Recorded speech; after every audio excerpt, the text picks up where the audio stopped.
Hello दोस्तों, मेरे YouTube channel में आपका बहुत स्वागत है। आज इस वीडियो में बात करेंगे कि Rajasthan university of health science जो एंट्रेंस एग्ज़ाम करवाती है उनके सिलेबस के बारे में। दोस्तों, मैंने पहले की वीडियो में बताया था आपको कि जो नर्सिंग एंट्रेंस एग्ज़ाम होता है उसमें फिज़िक्स, केमिस्ट्री और बायोलॉजी के तीनों के क्वेश्चंस मिलते हैं, लेकिन जो पैरामेडिकल और फिजियोथेरेपी के एंट्रेंस एग्ज़ाम होते हैं उनमें ओनली फिज़िक्स और केमिस्ट्री के ही क्वेश्चंस आते हैं। तो आज दोस्तों इस वीडियो में अपन पैरामेडिकल और फिजियोथेरेपी के जो सिलेबस है उसके बारे में बात करेंगे। पैरामेडिकल और फिजियोथेरेपी का जो सिलेबस है वो दोनों का सेम ही होता है दोस्तों, आप यहाँ से देख लेना। दोस्तों इस वीडियो में मैं फिज़िक्स के 11th व 12th के जो सिलेबस है उसके बारे में बात करूँगा। अगली वीडियो में बनाऊँगा दोस्तों केमिस्ट्री के बारे में। तो मेरे चैनल को आपको सब्सक्राइब करके रख लेना और बेल आइकन को प्रेस करके रख लेना, जिससे मेरी वीडियो का नोटिफिकेशन आपको सबसे पहले पहुंच सकेगा। चलिए दोस्तों वीडियो को स्टार्ट करते हैं। सबसे पहले फिज़िक्स के बारे में बात करते हैं। 11th की फिज़िक्स है तो सबसे पहली यूनिट आती है फिजिकल वर्ड एंड मेजरमेंट। दोस्तों ये यूनिट से जो 2-3 क्वेश्चंस बनते हैं तो आप वहाँ से 2-3 क्वेश्चंस बनते हैं, वो एक तो डायमेंशनल वैल्यू वाले पे बनते हैं। तो यहाँ पे आप डायमेंशनल वैल्यू देख लेना, सबकी लेंथ, मास, टाइम की सबकी देख लेना, यहाँ से उन्हीं के ही क्वेश्चन बनते हैं। दोस्तों अगली यूनिट है काइनेमेटिक्स। ये यूनिट मोस्ट है दोस्तों, यहाँ से तीनों टाइम के क्वेश्चन बनते हैं। एक तो न्यूमेरिकल क्वेश्चंस बनते हैं, थ्योरेटिकल क्वेश्चंस बनते हैं और डेरिवेशनल क्वेश्चंस बनते हैं। तो यहाँ से आपको तीनों टाइप के क्वेश्चंस देख लेना है।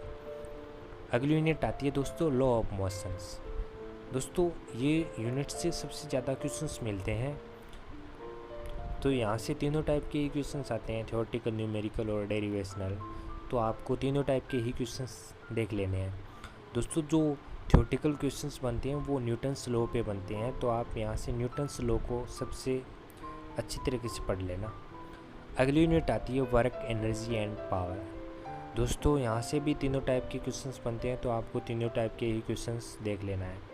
दोस्तों यहाँ पे टॉपिक भी दिए गए हैं, कौन कौन से टॉपिक्स हैं, तो आपको यहाँ से टॉपिक्स भी देख लेने हैं और अपने बुक से पढ़ लेना है। अगली यूनिट है motion of system of particle and rigid body. दोस्तों जो यहाँ से क्वेश्चंस बनते हैं वो तीनों टाइप के ही बनते हैं, तो आपको तीनों टाइप के ही क्वेश्चंस पढ़ लेना है। अगली यूनिट आती है ग्रेविटेशन। दोस्तों ग्रेविटेशन मोस्ट चैप्टर होता है, क्योंकि इस चैप्टर से ज़्यादा क्वेश्चन पूछे जाते हैं, चाहे वो पैरामेडिकल का एंट्रेंस एग्ज़ाम, फिजियोथेरेपी, नर्सिंग का, ज़्यादा क्वेश्चंस यहाँ पे से ही देखे जाते हैं। तो आप इसको अच्छी तरीके से पढ़ लेना और तीनों टाइप के ही क्वेश्चंस बनते हैं, यहाँ पे आपको तीनों टाइप के ही क्वेश्चंस पढ़ लेना है। अगली यूनिट की बात करते हैं प्रॉपर्टीज़ ऑफ बुल्क मेटल्स। दोस्तों ये यूनिट होती है, तो यहाँ पे आपको थ्योरेटिकल क्वेश्चंस भी मिलेंगे, डेरिवेशनल और न्यूमेरिकल क्वेश्चंस भी मिलेंगे, तो आप तीनों टाइप के क्वेश्चंस को पढ़ लेना है। अगली यूनिट है थर्मोडायनेमिक्स। दोस्तों ये मोस्ट यूनिट है, क्योंकि आपको यही यूनिट केमिस्ट्री में मिलेगी, तो आपको एक में पढ़ लिया तो आपको केमिस्ट्री और फिजिक्स दोनों में क्वेश्चन सॉल्व हो जाएंगे। दोस्तों इसको यूनिट को अच्छी तरीके से पढ़ लेना। अगली यूनिट है behaviour of perfect gas and kinetics theory.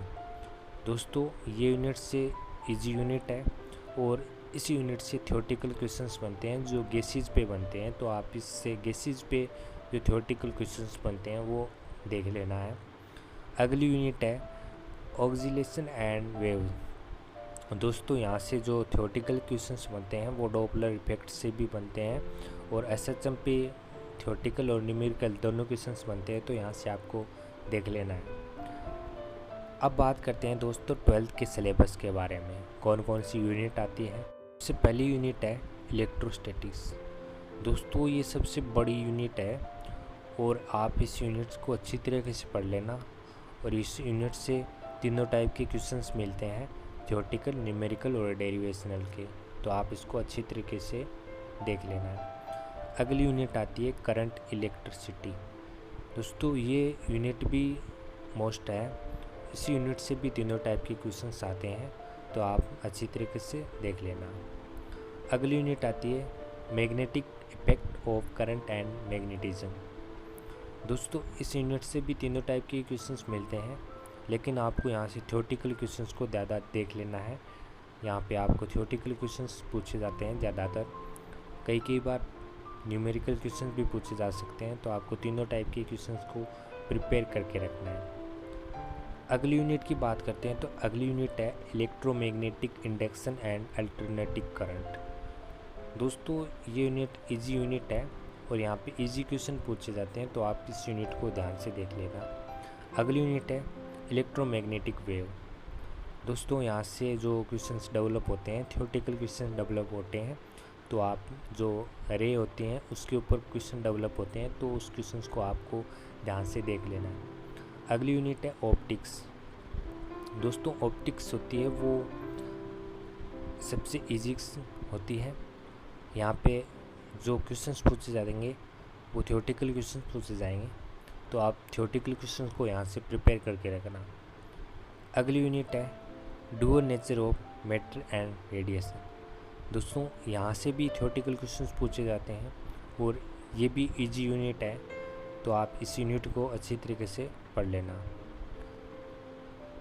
अगली यूनिट है एटम्स एंड न्यूक्लियस। दोस्तों ये भी मोस्ट यूनिट है, ये भी दोस्तों केमिस्ट्री में भी मिलेगी आपको और फिजिक्स में भी है, तो आपको दोनों तरफ से यहाँ से क्वेश्चन सोल्व हो जाएंगे, तो इसको अच्छी तरीके से पढ़ लेना।